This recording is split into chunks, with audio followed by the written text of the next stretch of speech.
बारेमा हेर्न गइरहेका छौँ। सबभन्दा पहिला जस्तै अब हामीले योभन्दा अगाडि स्ट्रिङको बारेमा पढ्यौँ होइन। स्ट्रिङको बारेमा पढ्दाखेरि त्योसँग रिलेटेड भएर हामीले त्यो स्ट्रिङलाई अप्पर केसमा लैजाने, लोवर केसमा लैजाने धेरै कुराहरू गऱ्यौँ। इन्डेक्स भनेको एउटा मिनिङ के हो त भन्दाखेरि हामीले स्ट्रिङमा चाहिँ कुन पोजिसनमा कुन भ्यालु छ भन्ने कुरा कहिलेकाहीँ थाहा पाउनु पर्ने हुन्छ। त्यसै गरी कहिलेकाहीँ हामीले हाम्रो होल टोटल स्ट्रिङमध्ये केही पार्टलाई मात्र हामीले डिस्प्ले गराउनुपर्ने हुन्छ, अथवा त्यसको कुन पोजिसनमा कुन भ्यालु छ जस्तो कुराहरू कहिले थाहा पाउने, कहिले केही पार्टलाई मात्र डिस्प्ले गर्ने होइन, यस्तो कुराहरू गर्नुपर्ने हुन्छ। त्यसको लागि जस्तै म एउटा इक्जाम्पल दिन्छु। मैले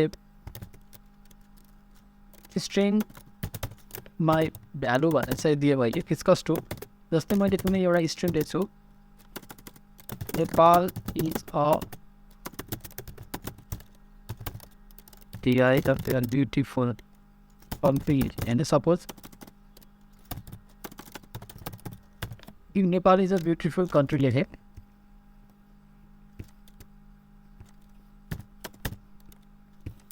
र मैले यसलाई यसरी मैले एउटा स्ट्रिङ बनाएँ। अब यो स्ट्रिङ बनाइसकेपछि मैले के गर्न सक्छु भन्दाखेरिमा जस्तै मेरो माई भ्यालु भन्ने मेरो भेरिएबल छ, यसले स्ट्रिङलाई ल्याएर कन्टेन गरिरहेको छ। मैले चाहिँ यसको इन्डेक्समा के छ भ्यालु भनेर हेर्नको लागि जस्तै CW लेख्छु र मैले के गर्न सक्छु भने माई भ्यालु जस्तै अब मेरो भेरिएबल भयो होइन। अब यसलाई मैले बिग ब्राकेट यसरी दिएर जहिले पनि हाम्रो स्ट्रिङको काउन्ट भनेको 0बाट स्टार्ट हुन्छ है। जसरी एरेको काउन्ट 0बाट स्टार्ट हुन्छ, यसको बारेमा हामीले डिस्कस गरेको छैन, तर पछि म यसको बारेमा पनि भनिदिनेछु। सो माई भ्यालु जस्तै मैले यहाँ 0 लेखेँ भने अब यसको मिनिङ के हो त भन्दा यो जुन मेरो स्ट्रिङ कन्टेन गरेको छ यसको 0 पोजिसनमा के भ्यालु छ, अथवा भनौँ फर्स्टमा चाहिँ के भ्यालु छ भनेर मैले हेर्न खोजेको हो। यदि मैले यसलाई कन्ट्रोल F5 गरेर रन गराएँ भने तपाईँले देख्न सक्नुहुन्छ क्यान आइरहेको छ। भनेको क्यान भने के रहेछ, माई भ्यालु भनेको यसको 0 इन्डेक्समा सबभन्दा पहिले यो 0 इन्डेक्स यहाँ हुन्छ। त्यसरी E भनेको 1 इन्डेक्स, P भनेको 2 इन्डेक्स, A भनेको 3, L भनेको 5, L भनेको 4, 5 यसरी रेगुलर गयो नि होइन।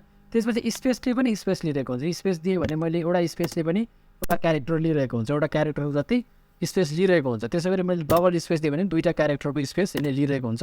त्यसरी बढ्दै जान्छ। जस्तै मैले अब यहाँ कुन भ्यालुमा जस्तै मैले N 1 2 3 4 5 5मा मेरो कुन भ्यालु छ भनेर मैले थाहा पाउनु पऱ्यो भने मैले माई भ्यालु र यसरी बिग ब्राकेटभित्र मैले 5 राखिदिन सक्छु। 5 राख्यो भने अब कुन भ्यालु आउनु पऱ्यो, 5 राख्यो भने यहाँ कुनै पनि भ्यालु देखाइरहेको छैन। जस्तै अब 0 1 2 3 4 L भनेको 4 पोजिसनमा छ है। मैले 5 लेख्न मिल्दैन, स्पेस आउँछ 5मा, त्यही भएर केही पनि देखाएन।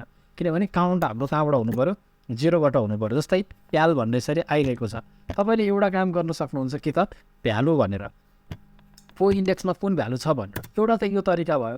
अर्को तपाईँले के गर्न सक्नुहुन्छ भने अब अलरेडी चाहिँ तपाईँले के नेपाल भन्नेको कुन चाहिँ पोजिसनमा रहेछ त, यसको कुन इन्डेक्समा रहेछ भनौँ न होइन, पोजिसन भन्दा नि कुन इन्डेक्समा, कुन इन्डेक्समा रहेछ भन्न थाहा पाउनु मन लाग्यो भने तपाईँले के गर्न सक्नुहुन्छ भने सिम्पल फेरि कन्सोल राइट ह्यान्ड गरेर एउटा आउटपुट निकालोस् र तपाईँले के गर्न सक्नुहुन्छ यहाँनिर माई भ्यालु त तपाईँले लेख्नै परिहाल्यो भेरिएबलको नाम डट इन्डेक्स अफ भन्ने हामीसँग अलरेडी प्रिडिफाइन्ड मेथड हुन्छ।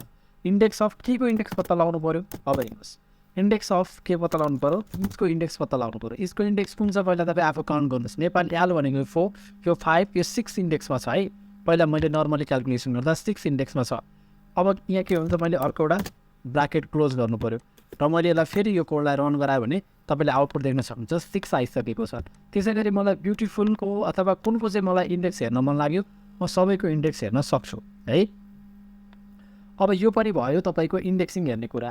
त्यसै गरी कहिलेकाहीँ मलाई के हुन्छ भन्दाखेरि यो सबै Nepal is a beautiful country छ भने सधैँभरि मलाई सबै स्ट्रिङ डिस्प्ले गराउनु नपर्ने हुनसक्छ। जस्तो मलाई अहिले के चाहियो भने ब्युटिफुल कन्ट्री मात्रै मलाई डिस्प्ले गराउन मन लाग्यो भने मैले के गर्न सक्छु। अब हेर्नुहोस् CW लेखेँ मैले होइन, CW लेखेँ मैले। CW लेखिसके पछाडि अब म के गर्छु भन्दाखेरि जस्तो ब्युटिफुल कन्ट्री थाहा पाउनको लागि त सबभन्दा पहिला त्यो ब्युटिफुलको इन्डेक्स कुन हो भनेर थाहा पाउनु पर्ने हुनसक्छ नि। त्यही भएर म के गरिदिन्छु, ब्युटिफुलको इन्डेक्सलाई म यहाँ यसरी कपी गरेर त्यसरी राखिदिन्छु र यो राखिसकेपछि कन्ट्रोल F5 गर्छु र कन्ट्रोल F5 गरिसकेपछि तपाईँले 11 रहेछ ब्युटिफुलको इन्डेक्स भनेपछि अब म के गर्छु, यहाँ तल माई भ्यालु डट म के गर्छु यहाँनिर सब स्ट्रिङ भनेर लेखिदिन्छु। एउटा यो मेथड छ सब स्ट्रिङ भनेको अब कहाँबाट डिस्प्ले गराउने भन्ने हुन्छ। यसले चाहिँ 11 पोजिसनबाट मात्रै डिस्प्ले गरा भनेर म यसरी भनिदिएँ।